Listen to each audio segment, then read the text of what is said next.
ইহুদিদের সংখ্যা হলো গোটা পৃথিবীতে মাত্র 90 লক্ষ, 1 কোটিও একটু কম বেশ হতে পারে হয়তো। আর মুসলমানের সংখ্যা হলো পৃথিবীতে কত কোটি? 200 কোটি। এই 90 লক্ষ ইহুদিদের ভয়ে মুসলমানরা দেখেন না ঐক্যবদ্ধ হতে পারে না। সারা পৃথিবীর মুসলমান লাগতো না। মধ্যপ্রাচ্যে আমাদের যে খলিফারা আছে, এই খলিফারা যদি একটু এক হইতো, মধ্যপ্রাচ্যের খলিফারা এক হয়ে যদি বলতো অসভ্য ইহুদিরা 1 ফুটা তেল তোমাদেরকে দিব না, এদের একটা যুদ্ধ বিমান আকাশে উঠতে পারতো? কথা বলেন, পারতো?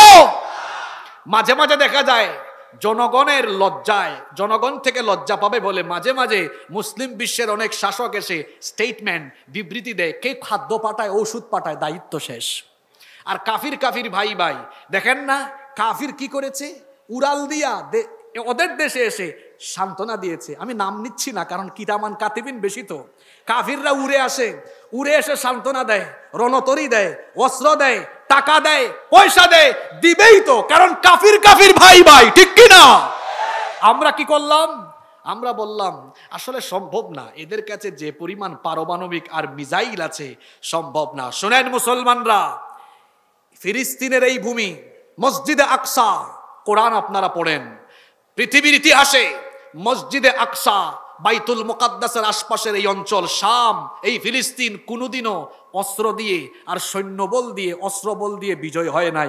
বিজয় হয়েছে ঈমান আর আল্লাহর সাহায্য দিয়ে। ঘটনা কি বলবো? আমার ভাই যদি আমাকে 5-7 মিনিট সময় দেন তাইলে বলবো। শোনেন, আপনারা হয়তো ভাবছেন আমাদের তো অস্ত্র নাই, পারমাণবিক বোমাও নাই, মিসাইল নাই, ইহুদিদের সাথে আমরা কি পারবো? আমাদের ঈমান তো ভূতা হয়ে গেছে, ব্যাটারিতে চার্জ নাই।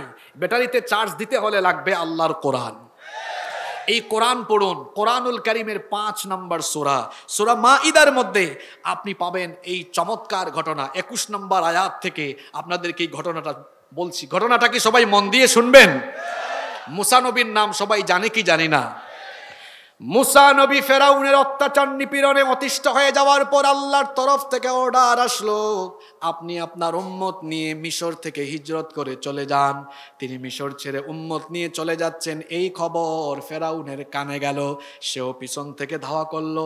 ধাওয়া করতে করতে লোহিত সাগরের কাছে এসে তাদেরকে ধরে ফেললো। মুসা নবী এবং তার উম্মত আল্লাহর বানিয়ে দেওয়া রাস্তা দিয়ে তারা তখন সাগর পাস হয়ে চলে গেলেন।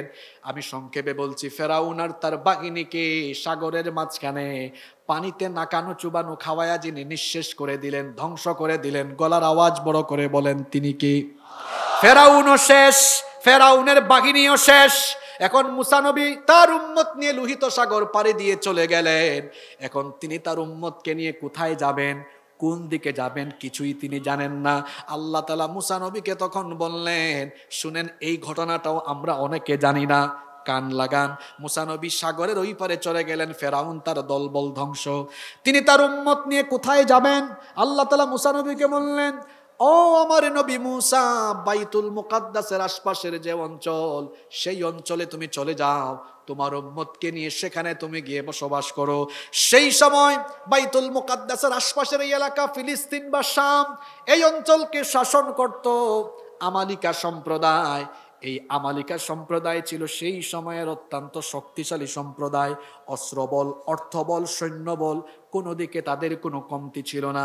মুসা নবী তখন বললেন, আল্লাহ, আমার উম্মত হলো গরিব, দুর্বল, অস্ত্র নাই, সৈন্যবল নাই, এই দুর্বল উম্মত নিয়ে সেখানে গেলে আমালিকা সম্প্রদায় আমাদেরকে একেবারে শেষ করে ফেলবে। কি করে যাব? সেখানে গেলেই তো আমরা শেষ হয়ে যাব। আল্লাহ তখন বললেন, ও নবী মুসা, তুমি কোনো ভয় করো না, চিন্তা করো না, তুমি তোমার উম্মত নিয়ে জিহাদের নিয়তে সেখানে যাও। যদি জিহাদের নিয়তে তোমার উম্মত নিয়ে সেখানে যাও, আমি আল্লাহ ফেরেশতা পাঠিয়ে মদদ দিয়ে ওই ভূমি তোমার উম্মতের ভাগ্যে লিখে দিব। আল্লাহর এই কথাটা মুসা নবী তার উম্মতকে জানালেন।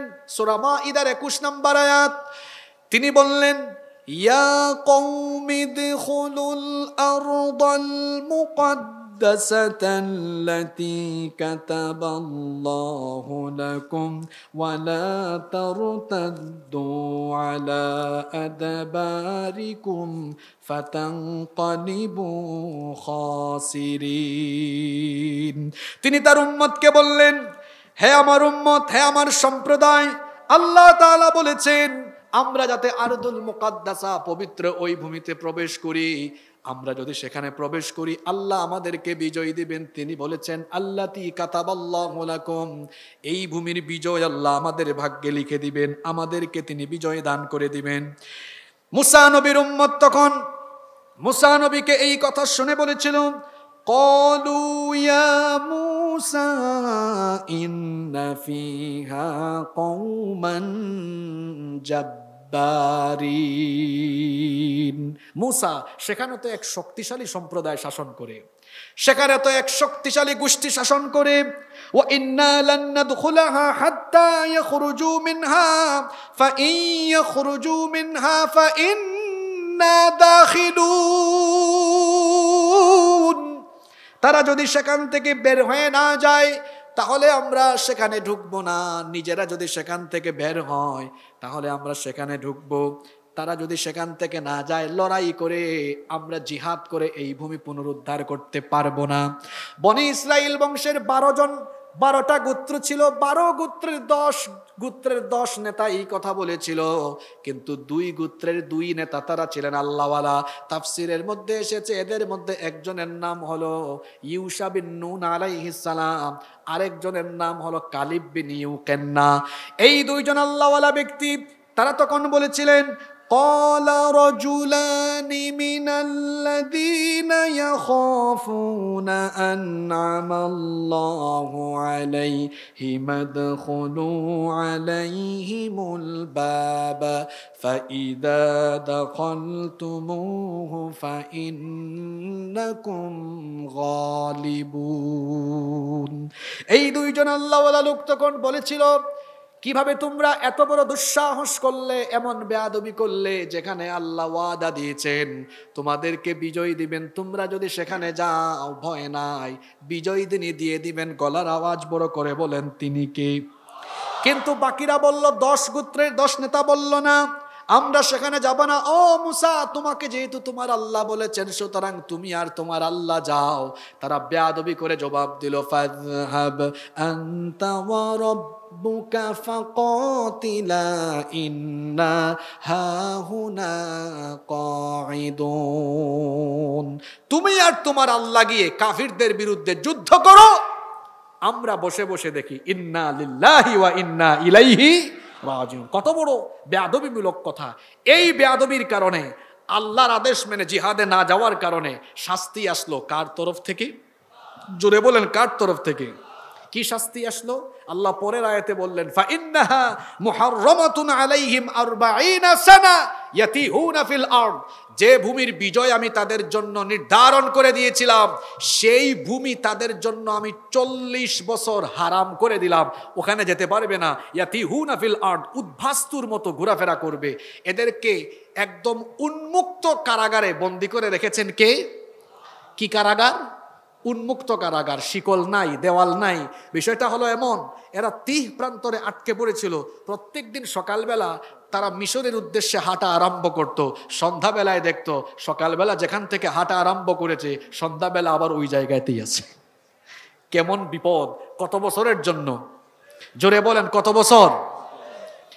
কয়েকটা জেনারেশন শেষ হলো, এরা তাদের ভুল বুঝতে পারলো। 3 বছর পরে মুসা নবী দুনিয়া থেকে চলে গেলেন। বনি ইসরাইলের দায়িত্ব পেলেন ইউশা বিন নুন আলাইহিস সালাম। তারা তওবা করে ইউশা বিন নুন আলাইহিস সালামকে এসে বলল, আমরা ভালো হয়ে যাচ্ছি, আমরা আল্লাহর হুকুম মেনে জিহাদে যাব। তারা যখন এই কথা বলল, ইউশা বিন নুন আলাইহিস সালাম এদেরকে নিয়ে গেলেন তখন ওই ফিলিস্তিনের এই ভূমি বাইতুল মুকাদ্দাস সহ এই অঞ্চলকে জিহাদ করে কাফিরদের থেকে পুনরুদ্ধারের জন্য। শুনতেছেন তো আপনারা?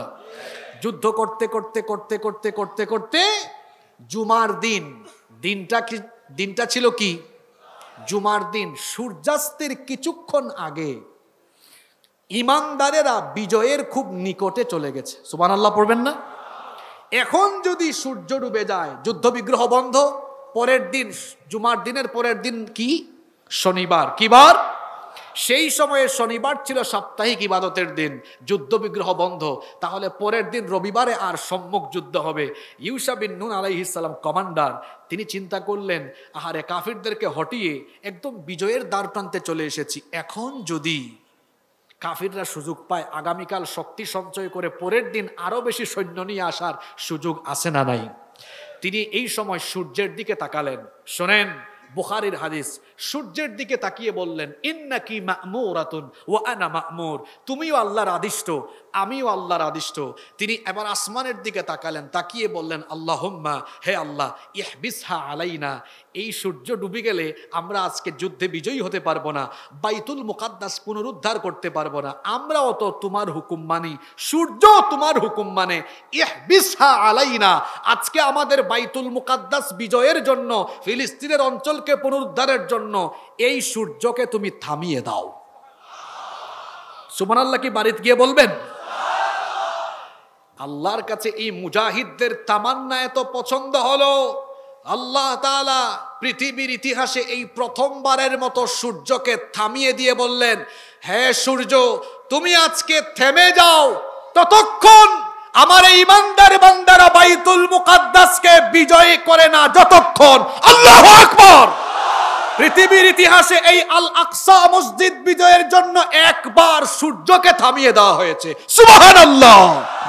এই যে ইমানদাররা বিজয়ী হয়েছে অস্ত্র দিয়ে, কথা বলেন না কেন? অস্ত্র দিয়ে, সৈন্য দিয়ে, কার সাহায্য দিয়ে? ও পৃথিবীর মুসলমানরা, ঘুমন্ত মুসলমানরা, ঘুমন্ত যুবকেরা, আমরা যদি নিজেদের ইমানকে শুধরাতে পারি, আমরা যদি আমাদের ইমানকে ঠিক করে সেই রকম ইমানদার হতে পারি, অস্ত্র শস্ত্র লাগবে না, সৈন্য সংখ্যা বেশি লাগবে না, ইমান থাকলে আল্লাহ তার ফেরেশতা পাঠাইয়া কাফিরদেরকে সাইজ করে দিবেন। তারা আমাদেরকে বলে আমরা নাকি সন্ত্রাসী, আমরা নাকি জঙ্গি। তোমাদের ইতিহাস তোমরা তালাশ করো, তোমাদের এই কর্মকাণ্ডগুলো প্রমাণ করে তোমরা ইতিহাসের সবচেয়ে বড় সন্ত্রাসী। আজ আমাদের অনৈক্যের কারণে, আমার সময় কম, আজ আমাদের অনৈক্যের কারণে ফিলিস্তিনি ভাই বোনরা নির্যাতিত, নিপীড়িত। সোশ্যাল মিডিয়া, ইউটিউবে আমরা শিশুদের, নারীদের হাজারি দেখছি। আইনাল আরব, আইনাল উম্মা, আরবরা কোথায়, উম্মা কোথায়? আমাদের নির্যাতন, নিপীড়ন তারা কি দেখে না? আজ আমরা যদি ঐক্যবদ্ধ হতে পারতাম ফিলিস্তিনে, শোনেন